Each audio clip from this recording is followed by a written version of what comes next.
biographical account of John Calvin in the Tracts and Letters series, 7-volume set. This is, I believe, number 5. Making our way along. This is page 76, where we left off last time. But the end of this year was to us the commencement of a greater sorrow, Calvin being seized in the month of October with a quartan fever, a disease which we have at length learned by too sad experience, is justly regarded by medical men as fatal to those who are advanced in years. For although that disease in Calvin's case continued only 8 months,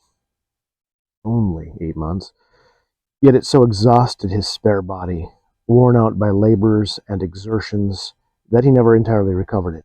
Meanwhile, the physicians strongly advising, and we also beseeching him, to have some regard for his health, he, by necessity, desisted from preaching and lecturing, but continued spending days and nights in dictating and writing letters. He had no expression more frequently in his mouth than that life, as he expressed it, would be bitter to him if he spent it in indolence. Although, indeed, we who were strong might, in comparison with him, have been thought indolent. Of this we have a testimony in that last edition of his Christian Institutes, both in Latin and French, and his commentaries on Isaiah, not so much an amended edition of those which Villars took down from his lectures, as an entirely new work. The following year, that's 1559, was remarkable for the peace and very close affinity contracted between the two most powerful kings, and would perhaps have been the last year of the Genoese Republic had not the counsels of the papists, who were abusing the simplicity of King Henry, been providentially frustrated. For it is certain that Henry, after issuing the most severe edicts and throwing some of the senators into prison merely for giving it as their opinion, that in the meanwhile, until a general council was called, more leniency should be shown in matters of religion, had it especially in view to restore the Duke of Savoy and completely overthrow Geneva. Calvin, on the contrary, though in bad health, labored at Geneva to defeat his designs. He confirmed the churches and all the brethren who, on the account of the prospect before them, were in the greatest distress, and were incessant in prayer, imploring assistance from the Lord.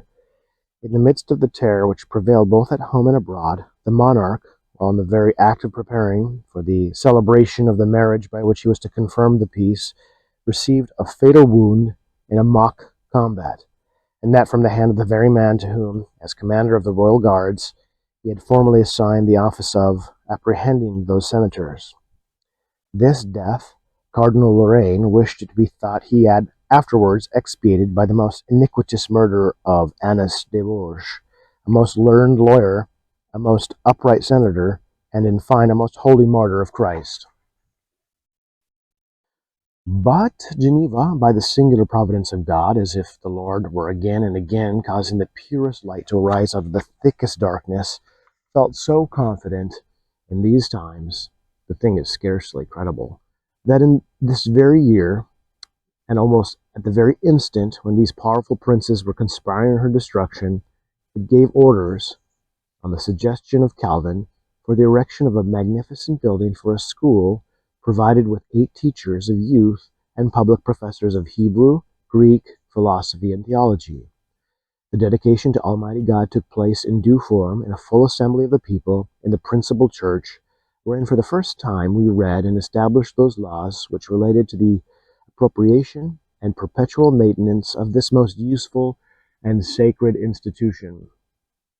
In the following year, 1560, much was thrown upon Calvin by some who charged him with instigating certain persons against Francis II, the heir to his father's dominions, the persons meant being those from whose fate the tumult had received the name of Amboise. I know for certain that Calvin had no part or portion in this matter, and even openly disapproved it, both by word and by letters written to his friends. This same year, one Stancarus of Mantua, Italy seeming fatal to the Poles, began to assert that Christ is not a mediator, except according to the flesh, bringing a charge of Arianism against all who held that he was a mediator as God. The ground of the charge was that they, in this way, made the Son inferior to the Father. This calumny, and the whole heresy, was solidly refuted, among others by Melanchthon and Martyr. Calvin also, at the request of the Poles, confuted it very briefly, but with great force, and at the same time foreseeing what shortly happened, that is, that some unskilful persons, in their zeal to refute Stencharis, would, if they did not take care, fall into the error of the tritheists.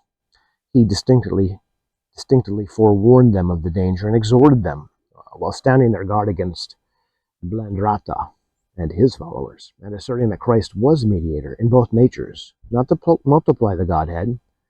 Insofar, however, as regarded those who were to perish, this exhortation was given in vain. At this time also, the Bohemian Waldenses, having sent two of their brethren to Calvin, and put some questions to him concerning religion, he, of course, kindly answered them, and also advised them to enter into full connection with other churches. At the same time, not a few Frenchmen, having taken refuge in England after the death of Queen Mary, trusting to the singular piety and humanity of Her Most Serene Majesty, Queen Elizabeth, and several of the clergy, having, with the consent of Edmund Grindal, Bishop of London, requested that someone should be sent to constitute a French church there. It was agreed to send Galars.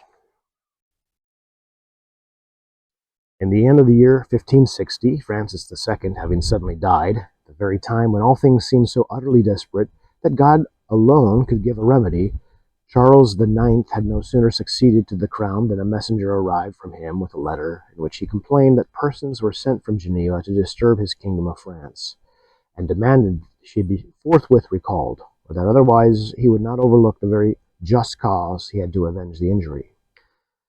Calvin, being called upon by the Senate, replied in his own name and that of his colleagues that on the petition of the French churches they had given their advice to certain men of known faith and integrity, whom they thought fit for the purpose, not to be wanting to their country when imploring their assistance in a cause so holy as that of training up a pure church, that this advice had been acted upon, not in order to disturb the kingdom, but to teach the gospel of peace, and that, moreover, if they were accused of having done anything of the kind, they were prepared to answer their accusers in the presence of the king himself. The matter went no farther.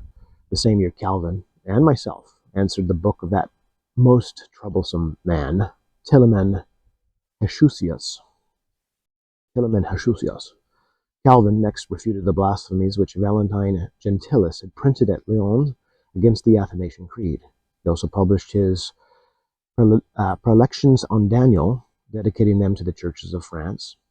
These he was indeed an interpreter of the prophet, but he also in the dedication became himself a prophet, predicting impending storms at the very time when the meeting of the bishops were held at Poissy, and when at a very full convention of the estates of the kingdom, an approved confession of the Gallic churches was by me submitted to the king. At this time, most people were flattering themselves that an immediate blow was to be given to the papacy. This period also, one Francis Baldwin, afterwards surnamed Ecebolius, which means changeling, on account of his having changed his religion at least 3 or 4 times. That's a good nickname. For even before the last calamity, which befell the French churches on the 24th of August, 1572, we have the testimony of the most excellent and venerable men, nay, even Baldwin's own letter to that effect, exhibited to the synod, that he was exceedingly desirous to be the one day connected with us. This man, I say, being suborned by a cardinal and by wicked arts reconciled to the Navarrene, circulated at court a short treatise, either published by himself or by one Cassander, who, by his own account, was a pious and moderate man, by his own account. Those are the best accounts. A book worse even than the Interim of Charles V, in this respect, that under the semblance of moderate reform it defended all the corruptions of the papacy. Calvin, having been made aware of this matter by me, published a refutation, to which additions were shortly after made, sufficient to make all aware of the temper and intentions of Baldwin. Neither this, however, nor any other reply could suppress his ravings, nor did he from that time desist from assailing Calvin with his vile invectives until the end of the year, hated by God and by men of both religions whom he had so often deceived, while prosecuting some lawsuit or other at Paris, or pining with envy because he saw another preferred to him to accompany Henry III. When setting out to visit the kingdom of Poland, he ceased at that same time to slander and to live. But in this year, 1562, after not only peace but also liberty had been granted to the French churches on certain conditions by a formal edict of the king, the Navarrene, being forthwith seduced by the wiles of the papists and the Duke of Guise, after committing the savage slaughter of Vassy, having sounded the trumpet and commenced that civil war which has now been raging for 12 successive years in miserable France, it is impossible to describe that many heavy cares which weighed upon Calvin. His infirmities also increasing so much that it might have been seen he was advancing with rapid step to a better life. He, however, ceased not to comfort and exhort, nay, also preach, to deliver his lectures on theology. He, moreover, drew up that most admirable confession of faith, which was presented to the States of the Empire at Frankfurt, in the name of the Prince of Condé, and all the pious who, in addition to the injury of being most unjustly involved in war, had been also most undeservedly traduced to the Germans as holding certain false doctrines. It will not be disagreeable to the reader here to mention a circumstance not unworthy of observation. On the 19th of December, which happened to be a Sabbath, Calvin was confined to bed with the gout. The north wind having continued to blow with the greatest violence for 2 successive days, Calvin, in the hearing of several persons, says, "I know not what the cause of it is, but during the night I thought I heard martial music sounding aloud. I could not persuade myself that it was not really so. Let us pray, I beseech you, for some matter of great moment is going forward."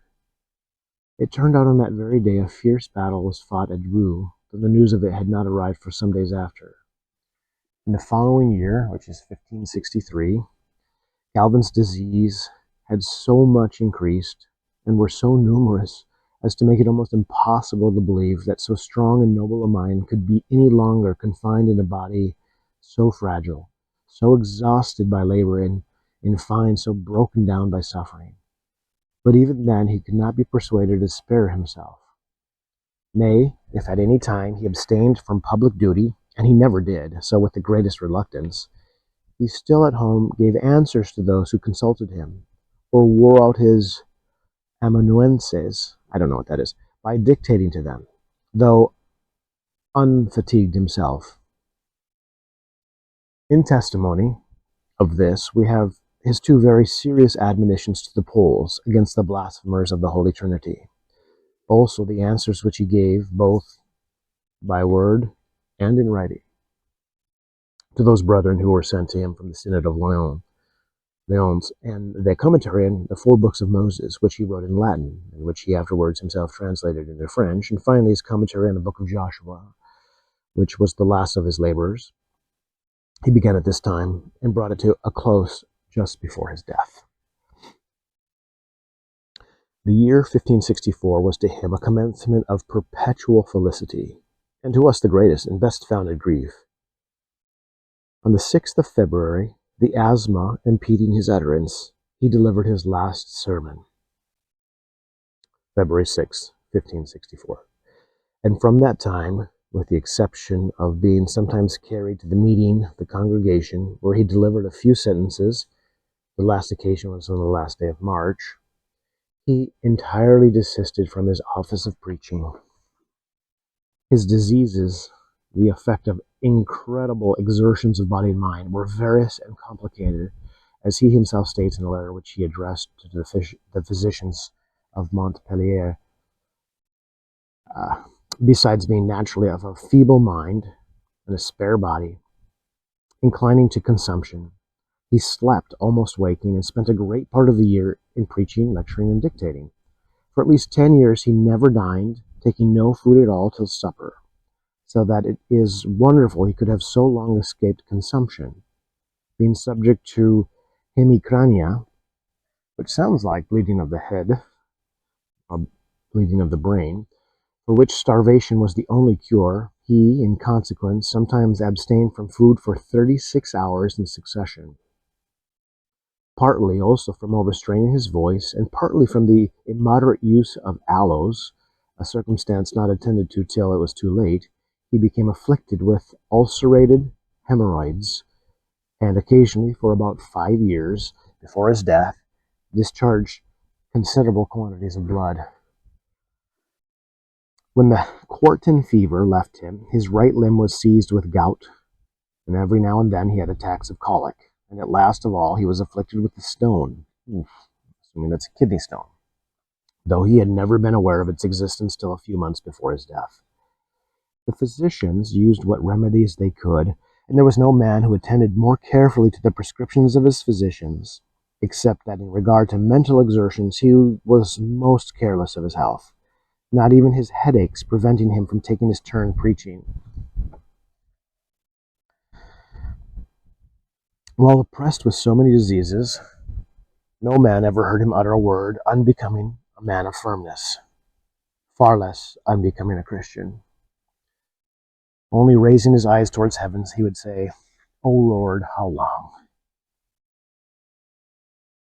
For even when he was in health, this was an expression which he often used in reference to the calamities of his brethren. "O Lord, how long?" which night and day affected him much more than his own sufferings. We, advising and entreating him that while sick he should desist from all fatigue of dictating, or at least of writing. "What," he would say, "would you have the Lord to find me idle?" On the 10th of March, having gone to him in a body, as we were wont to do, we found him dressed and sitting at his little table, where he usually wrote or meditated, unseen us after he remained silent for some time, with his forehead leaning on one hand, as was his custom in studying. He at length, with a voice now and then interrupted, but with a bland and smiling countenance, says, "My dearest brethren, I feel much obliged to you for your great anxiety on my account, and hope that in 15 days, it was the stated day for censure of manners, I will be present for the last time at your meeting, for I think that by that time the Lord will manifest what he has determined to do with me, and that the result will be that he is to take me to himself." Accordingly, on the 24th of the same month, he was present at the censures, as he had been wont to be, and these having been quietly performed, he said that as he felt the Lord had given him a short respite, and taking a French New Testament into his hands, he read some passages from the notes which were appended to it, and asked the opinion of the brethren respecting them, because he had undertaken to get them corrected. The next day he felt worse, as if fatigued by the previous day's labor, but on the 27th, being conveyed to the door of the Senate House, he went up, leaning on two attendants, into the hall, and there, having been introduced a new rector of the school, uncovered his head, and returned thanks for the kindness he had received, and especially for the attention which the Senate had shown him during this, his last illness. "For I feel," he says, "that I am now in this place for the last time." And having thus spoken, with faltering voice, he took his leave amidst sobs and tears. On the 2nd day of April, which was Easter Day, although much exhausted, he was carried to the church in a chair, and was present during the whole service. He received the Lord's Supper from my hand, and sung the hymn along with the others, though with tremulous voice, yet with a look in which joy was not obscurely indicated on his dying countenance. On the 25th of April, he made his will in the following terms, which then goes on to the testament of John Calvin. This is his will. So we'll pause here for the day and pick it up next time where Calvin reads his will. This has been part 5 of John Calvin's Tracts and Letters, biography by Theodore Beza. Good stuff.